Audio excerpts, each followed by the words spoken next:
Hello, everybody. Welcome to Amazing You podcasts and channels, the channels where stories of resilience, triumph, and unwavering hope come to life. And in each episode, we dive into the inspiring journey of individuals who have faced the toughest challenges head on and emerge victorious. Our aim is to be a beacon of inspiration, offering support, offering guidance to those navigating through difficult times. And whether you today are dealing with health challenges, professional setbacks, or personal struggles, this channel is dedicated to uplifting your spirit and showing you that even in the darkest moments, there's a path to hope and triumph. So join us as we share powerful stories that transcend adversity, reminding you that resilience is a force within us all. So prepare today, everyone, to be inspired and find strength to navigating life challenges with our amazing guest. So hi, everybody. I am your host. My name is Dr. Rani. I am a clinical hypnotherapist using rapid transformational therapy method. I am a Mars Venus life and relationship coach, breathwork coach, tarot reader, astrologer, past life regression practitioner, chakra practitioner, and life force compassion practitioner. And today I have the great pleasure to introduce you to a very, very inspiring and special guest called Howard Brown. Howard is a Silicon Valley entrepreneur, best-selling author of Shining Brightly, award-winning international speaker, inspirational podcaster, survivorship coach, health technology consultant, and two-time stage 4 cancer patient and survivor 30 years apart. He shares the keys to leading a resilient life with hope that drives successful community leaders, business innovators, and healthcare patient advocates. So prepare everybody to be inspired by the wonderful, the extraordinary Howard. So welcome, Howard, to Amazing You. Rani, thank you. I really appreciate you. And to all your credentials, you are so sweet and kind and a friend. And that's what I admire about you. So I'm thrilled to be here. Thank you for having me on as a guest. Thank you so much. I appreciate your time and you sharing all your knowledge and experiences to the audience. So let's kick off, Howard, with the first question. So if you have a journey, your journey, it's a two-time stage 4 cancer survivor. And it is truly, Howard, a remarkable journey that you've been through. And can you share with the audience today some pivotal moments or experiences from your life that led you to become a survivor coach and health technology consultant? Absolutely. So one of the things that I state in my coaching is that we all get knocked down in life. Yes. We all get knocked down. And sometimes you can just put a Band-Aid on it, and sometimes you need a little bit more to be able to do that. So in life and in business, in family, in relationships, and in health, we get knocked down. And I call them little speed bumps versus big speed bumps. I've had a couple of major speed bumps in having 2 stage 4 cancer, diagnosis and treatment, 30 years apart. So it's been quite challenging. Would you like me to share a little bit of the journey, the highlight reel? Okay, because it's a longer story. Yes, it's a longer story, right? Briefly, Howard. I'll be brief. Yes. So at the highlight reel, okay, so you can read the book or find me online. But so at age 23, I developed a little nodule on my cheekbone. Thank goodness I did, because I felt fine. I'm an athlete. I had just got a big job promotion, and I was driving on the Pennsylvania Turnpike here in the U.S. that goes across the state of Pennsylvania. And I noticed this little thing, and I got out to get gasoline, and I used a payphone. Remember payphones? Yes. I used a payphone, and I called my mom and dad, and I said, I think I noticed something, but it's nothing. I feel fine. Okay. Well, that little bump turned out to be the size of a purple golf ball. Okay. And that was the tell, okay, after months of trying to figure out what was wrong with me, Yes. okay, after biopsies and blood tests, that led me to Dana-Farber Cancer Institute. It's one of the most world-renowned cancer research institutes in the world out of Boston, Massachusetts. Right. And there, at 23 years old, I walked into this cancer institute, and I didn't know where I was and why I was there. I saw older people in one waiting room, and I saw pediatrics in another waiting room, and I'm 23 years old. And I was like, where do I sit? Yeah. Where do I sit? And then after many tests, Yes. I sat with the pediatrics, by the way, because they were having fun eating candy and playing games. Right.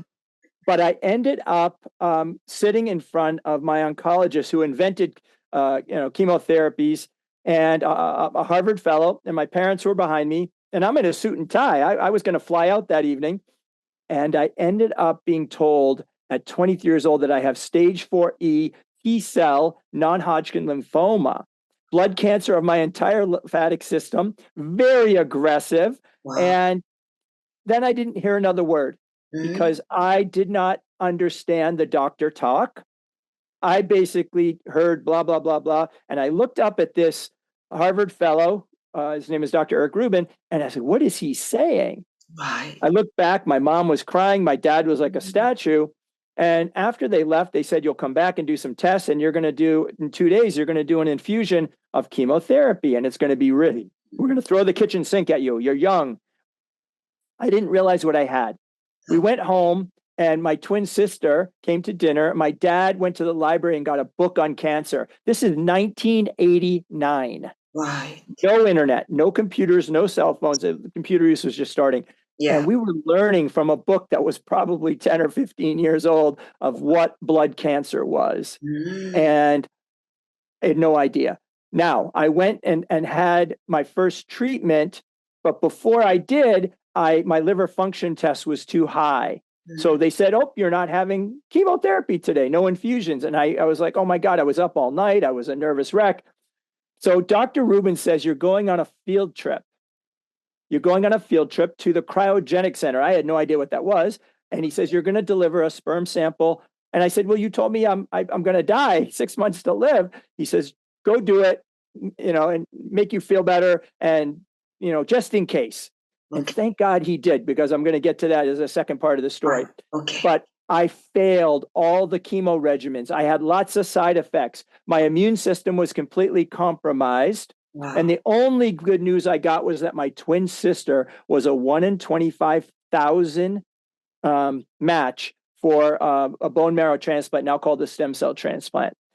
And I spent a lot of time in the hospital. I was getting tons of blood transfusions, and I actually had to be protected. I didn't have an immune system. So I could get sick or infected, and then you got to run to the hospital. So I had to be very careful. I was masking up, gloving up, and that made me isolated. And that darkness of isolation was not healthy. Yeah. I didn't get to see my friends. I didn't get to do it. I was basically hanging out with my parents or going to the hospital. So psychologically, I had to actually deal with that. Now, move the clock forward is that on May 24th of 1990, a week before that, the 17th, they loaded me up with chemotherapy and full body radiation twice a day for 20 minutes. Just imagine that. This isn't spot radiation. This is the entire body. That was the protocol to eliminate your immune system down to zero. I had no immune system, and I was living in an isolated room where people would gowned up, and there was a pre-room before they can come into me because I had no immune system. And on May 24th, at 5:44 in the evening, I remember the time, my sister had gone in the morning and given her bone marrow out of her hips, and they brought this little purple bag, and they infused it in me, and they were waiting to see if graft versus host would kill me right away, shortly over time, or I would have side effects, or potentially it could work. And when you sign that paperwork, you sign that this could kill you. Yeah. Now, they were watching me. And after a couple hours, people started exiting the isolated room, and it's just me and my mom, and Okay. she's all gowned up. I could only see her eyes, right? And I looked up at that infusion bag and I said, Mom, grab that bag. She didn't have a purse. I said, put it in your pocket. And she did. I don't know why I asked for that, but I have to tell you, I am so glad I did, because I have the bag of life that saved me. And then I went on to do a clinical trial called interleukin-2, which is the grandfather of immunotherapies. And then 6 months later, I got my life back. I was on surveillance, gallium scans, blood tests, and I moved to California. So that was, miracle one is that my sister saved my life. And Yes. then why I tell everyone to get back up again is because that's exactly what I had to do. The old nursery rhyme, Humpty Dumpty, had to put myself together again, emotionally, physically, financially, and in relationships. So financially being business, my career. Yeah. I worked very hard at that.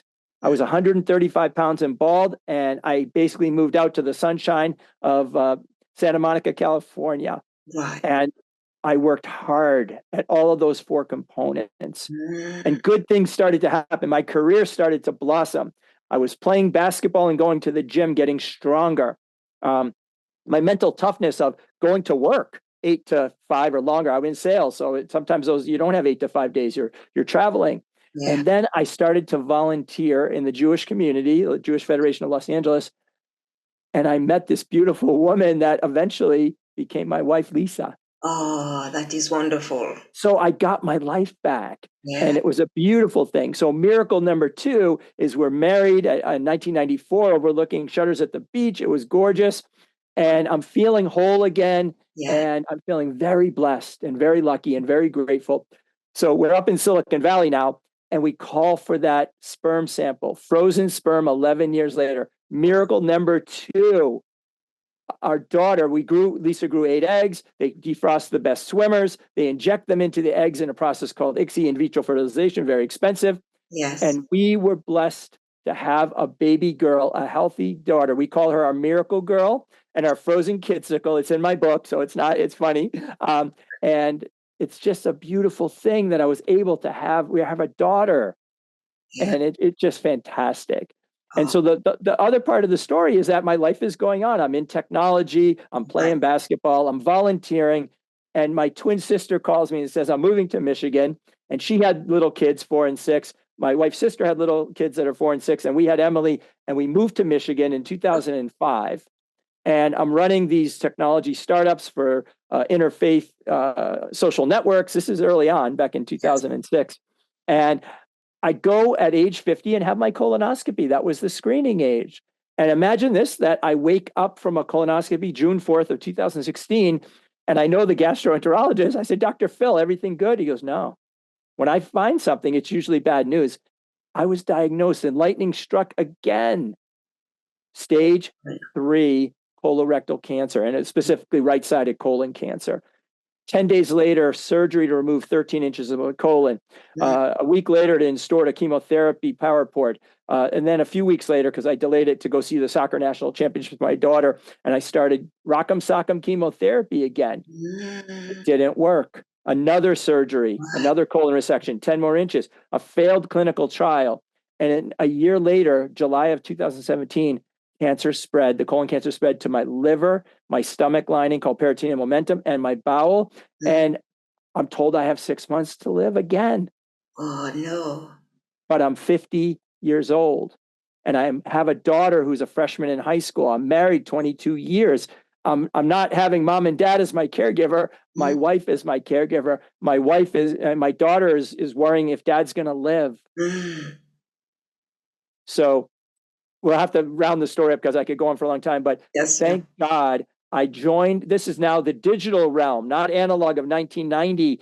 Okay. I actually joined colontown.org, a support group, and I was able to talk to patients 5 steps ahead of me, living with cancer, getting to no evidence of disease, getting to remission. And they told me about this really Hail Mary surgery called cytoreduction hyperintraperitoneal chemotherapy, CRS HIPEC. They cut you from chest to pelvic bone. They cut out all the cancer they can see, and they pour hot chemotherapy called mitomycin C in your pelvis and abdomen, seal you up for an hour and a half, and spin you around like a rotisserie chicken to kill microcell cancer. And it works about a third of the time. And it worked for me. It got me to no evidence of disease. I am cancer free for Wow. 4.25 years right now. Amen. Congratulations. Congratulations. Wow. Wow. What a story of resilience. Really, Howard. It's an amazing journey what you've been, very inspiring journey what you've been going through. It's like you are such a role model for people going through these chemotherapy, through these tough times, through these sicknesses. So thank you so much for sharing that. I appreciate that. So we'll take this time right now and just say, listen, I don't want anyone to get cancer. So go get screened. Go get your checks of mammogram and prostate and colonoscopy or fit test, or go get your lungs checked. Go get your dentist. We didn't do that during COVID. So I honor people and I scream from the top of my lungs, go get checked. Because if I was checked at age 40, we wouldn't be having this conversation. I probably might not have had colon cancer, or I would have had stage 1 and maybe curable. I had to go the hard route.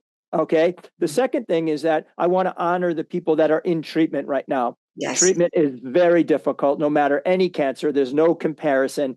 Yeah. It's a bad, complex diagnosis that affects you and your caregiving and your family and your friends. Yeah. And then lastly, unfortunately, colon cancer is a leading cause of death. And there's 155,000 diagnoses this year and 53,000 deaths. So we live with people that are dying from cancer and young people dying from cancer. So I try to honor all three of those people, screening, in treatment, and people that died every single day. Thank you. Thank you so much, Howard. Thank you. My next question to you is, in your best-selling book called Shining Brightly, that everybody can access on Amazon, you talk about the keys to leading a resilient life. Could you please, Howard, elaborate on these keys and how they have played a role in your own journey and the lives of those that you've Absolutely. Thank you. So the first thing is that I am now putting Humpty Dumpty back together again, version 2.0. Okay. So remember, I got knocked down once, yes, and I got knocked down again. And I've gotten knocked down in family and in life and business and finance other times too. But these are major, big mountains to climb. Yeah. And so after 7 years, I've now gone from cancer to COVID to a published author, speaker, and podcaster, survivorship coach, health tech consultant. So I'm putting the pieces together again. Okay. It's a process. Okay. All right. We are all just a work in progress every single day. But I wake up out of the bed and I say, and I said it already, I am blessed, I am lucky, I'm grateful, and I want to know, who can I help today? Okay. So one of the biggest lessons of the book was that in my time of need, I learned to accept help. Okay. And it's not about actually how much you actually get, it's how much you give in this lifetime. Yes. So when you're struggling, okay, a big lesson of resiliency, to take the spotlight off yourself, okay? You're walking in darkness, you're trying to learn from darkness, but don't stay there too long, because it can lead to, anxiety, and it can lead to depression, it can lead to drinking.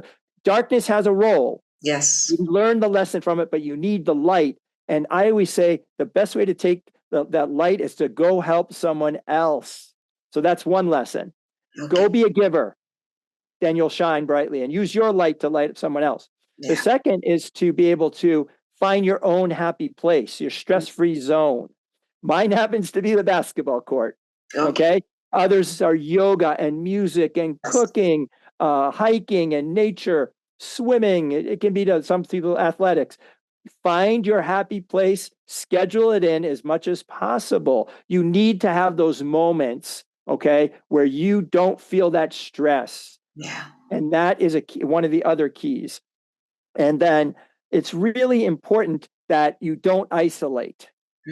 Isolation is really difficult. So I tell people to seek out people like you, Rani, okay, that can help. Or we can, if you can't help someone, you will direct them to someone who can. And that's what I do as well. And so there's lots of coaches, professional and others, that can help you get a little further along, okay, and break that unstuckness, okay? So don't isolate. And everyone has the light inside of them. It just might be a little dim. And so you use that light. That's that resilience. Yeah. And it takes all sorts of form. Kindness is light, right? Giving is light. Healing is light. Hope is light.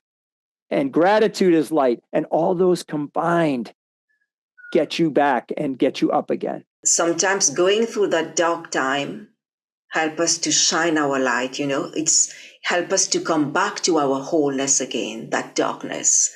So everybody, it's very, very important that that you understand that dark moment that you are, it is only temporary, that there is a light at the end of it, and that light, when you move through that darkness, you will come back to your wholeness, to your best self, to your authentic self. So never give up on yourself, I would say. Just like Howard, he has been a fighter, he's a warrior, and because you are all here to shine brightly, to do the great work. Thank you, Howard. And my next question to you, Howard, as a Silicon Valley entrepreneur, you've got so many years of experience in that. You have likely witnessed and contributed to significant technological advancements. So how do you, Howard, see technology playing a role in improving healthcare and supporting individuals facing health challenges? So with the advent of COVID, Yes. okay, there was some major medical advances. Wherever you stand with the vaccine, it was a major medical advance that got moved through the system quickly. I just got back from ASCO, American Society of Clinical Oncologists. So this is so timely. And one of the biggest buzzwords was AI, Yes. artificial intelligence, okay, and the ability to do digital twins. And I don't want to get too technical, but the ability to gather the data, okay? Data is useless unless it becomes information, okay? And my mentor, Dr. Anna Barker, taught me that information then needs to be actually utilized and applied. And so there is so much information flying out there in the metaverse that it has to be useful. And so some major things can happen. We can actually now access our doctors via Zoom, Yes, or via FaceTime. You don't necessarily have to go into the hospital. And during the pandemic, we didn't want to go into the hospital and we missed lots of our appointments. So telemedicine is here to stay. And that is really great for the remote people and for folks that a physical visit is not necessary. So that's exciting. And the advancements of vaccines to identify cancers, to cure, not necessarily to cure cancers, but to actually understand and give you a game plan moving forward. So I actually took a blood test that told me what my tumor burden was, what my biomarkers were, KRAS and BRAF and MMS. These are all terms for colon cancer, but it allowed my doctors to have a little roadmap to plan my course of action. And so I always tell the patients, go get smart, be a collaborative patient. Okay. Okay. Cancer and patients and the doctors and the researchers, it's a team sport. Yes. It's a very complex thing of solving this jigsaw puzzle called cancer and other major diseases, rare diseases and things like that. So that's what I learned being Silicon Valley, is that you can embrace some of those tools, okay, to make communication, collaboration, and connection simpler and easier. And that's what I'm most excited about. Yes, that is really exciting how much technology has improved since 2000, since 1999. All the things that we've been through, the World Wide Web, AI nowadays. So it's like going very, very, very fast, advancing. Absolutely. Thank you. It is. And your podcast, which is called Shine Brightly, Howard, aims to inspire community leaders, business innovators, and healthcare advocates. So, what themes or stories do you focus on to achieve this inspiration? And how do you believe these narratives can drive positive change in various fields? So thank you for asking. I started podcasting about a year ago. Okay. And I look today, I just crossed 60,000 downloads. So people are listening to my 30-minute show. And I'm just amazed. So I do one show a week, 30 Okay. minutes. And I look for people that have amazing stories to tell. And they potentially the human resolve of overcoming things. But the show always ends with the shining brightly spotlight on inspiration. Okay. Tell me how you learned from what you overcame. Tell me actually how you help others from what you overcame. Tell Yes. me how you're going to make the world a better place. And so I am creating this shining brightly movement. There's enough negativity in the world. Yeah. There's enough bad news. There's wars and other stuff. This show is meant to give people a dose, okay, of goodness to become a force multiplier for positive change, okay, in yourselves, in others, and in our communities. And that includes things like hate. And that includes things that allow people to really work on self-improvement and group improvement. And that's what I try to focus on in the podcast. And it's resonating with different folks. And I'll give you just one quick example. I Yeah. had a woman that made a mistake at age 25. She went to Panama on a vacation she thought was for her boss, and they changed her suitcase out coming home, her and her friend, and that suitcase had drugs in it, and she got busted. And so this woman, Alana Moore, spent 81 months in a Panamanian women's prison. She Mm-hmm. got out, she met a man, she had a baby, and so she moved back to Canada. She's now actually moved to Costa Rica to reunite with this man who I believe will be her fiance. And we did an episode called Incarceration, okay, Mm-hmm. plus inspiration equals justice. And Yeah. her baby son, who's 4, is named Justice. Wow. Incredible. What a story of inspiration to others. Yeah, that's a really, really inspiring story. Thank you for sharing that. Wow. Thank you, Howard. And my last question to you. Your story is one of triumph over adversity. So, what advice, Howard, would you give to someone who is currently facing a significant life challenge? And how can they cultivate the resilience and hope necessary to overcome it? So the first thing I'm going to tell people, whether it's anything in life, but if it's cancer, it can be anything, a job loss, I don't care. The first thing we said was don't isolate. The Okay. second thing is be selfish in your time of need. Okay. Rally the troops. Right. Rally the troops. I was very blessed to have my parents as a caregiver, my wife as a caregiver, but I had the whole soccer team as a caregiver. I had the whole ninth grade teachers and people as a caregiver. I had people praying for me in every religion around the world. And I accepted that. I accepted that help. So be selfish in your time. Also, curing cancer didn't happen in a day for me. Mhm. Small baby steps, celebrate the small wins. Okay. Understand the setbacks too, because I was crawled up in a ball and didn't want to get out of bed some days. But Mhm. my dog had to go to the bathroom and I had to get up and walk the dog some days. Right. So just try to get that up. And then these are real common sense things. Get enough sleep. Okay. Watch your nutrition. Okay. Hydrate. Get enough exercise. Right. Those are really important things that you can do that everyone can do as well. And then it's really important. And I said it to create your happy place. But I have a download that people can get on survivorship of cancer and life. You just go to shiningbrightly.com and download that. The second piece is that I want people to seek mentorship. Okay.